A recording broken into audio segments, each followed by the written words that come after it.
The Indian Navy is set to get a major tech upgrade. Japan is helping boost Indian Navy's capabilities to counter the Chinese expansionist ambitions in the Indo-Pacific.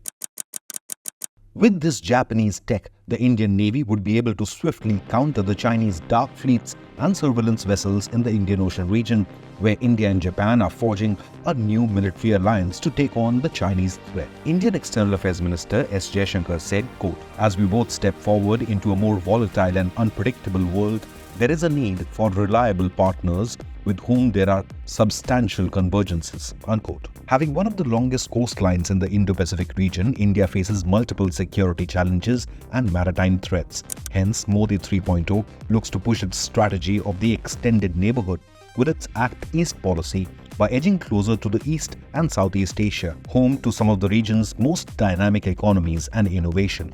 The latest defense deal was sealed during the 2+2 India-Japan ministerial dialogue on the 20th of August to boost defense and military ties backed by a common strategic vision. Prime Minister Modi also met the Japanese delegation and conveyed a strong message that India-Japan partnership is key to promoting peace and stability from common enemies in the Indo-Pacific. He also called for deeper cooperation in areas of critical minerals, semiconductors, and defense manufacturing. The third such bilateral engagement in 5 years brought together Indian External Affairs Minister S. Jaishankar and Defense Minister Rajnath Singh and their Japanese counterparts, Foreign Minister Yoko and Defense Minister Kihara. India and Japan discussed expediting the transfer of defense technologies, including Japan's Unicorn naval communication antenna. The Japanese side was keen on pushing for its Unicorn, or Unified Complex Radio Antenna system, which would enhance the Indian warship's stealth capabilities. It is known to house multiple antennae of a warship into a single horn-shaped structure to reduce radar signature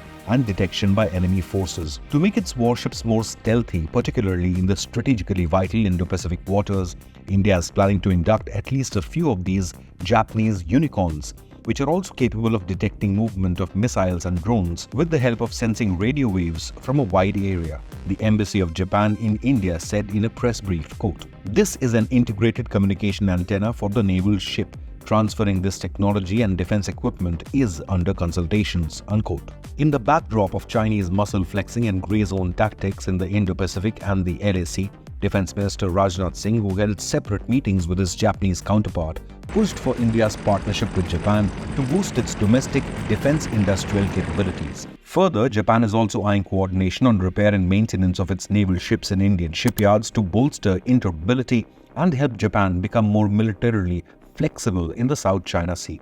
The key outcome of these talks also involved the two countries agreeing to update their 2008 joint declaration on security cooperation. The latest 2+2 India-Japan dialogue comes ahead of the Quad Leaders Summit expected to be held in India later this year.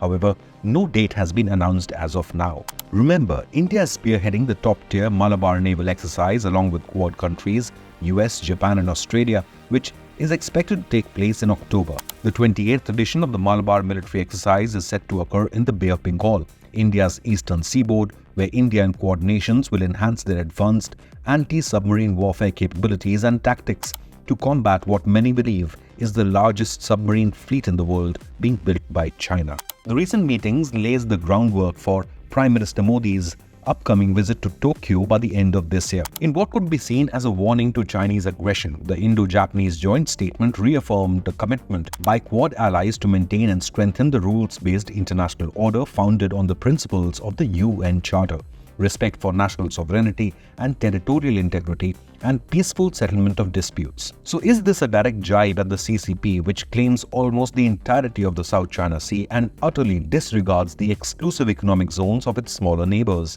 including Vietnam, the Philippines, Malaysia, Brunei, and of course Taiwan? With an eye on the growing Chinese aggression, including the use of arms and slamming naval vessels coupled with PLA's salami-slicing tactics, Prime Minister Modi's government has often publicly called for adherence to the rules-based international order and reminded the CCP to respect international law. India and Japan both have festering territorial disputes with Beijing, which makes China their common foe.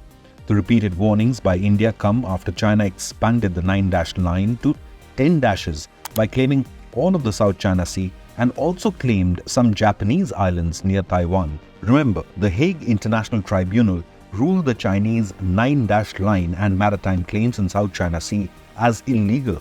India-Japan meeting comes at the same time when India's close ally, the Philippines and China, are on the brink of armed conflict. On August 19th, vessels from both the nations collided during yet another confrontation near a disputed shoal in the South China Sea or the West Philippine Sea. The threat of China sparking a major conflict is quite real. The big question remains, should India and Japan further elevate their defense and military alliance to counter any threat posed by an expansionist CCP regime? Leave a comment with your opinion and remember to like and subscribe to Inconnect News.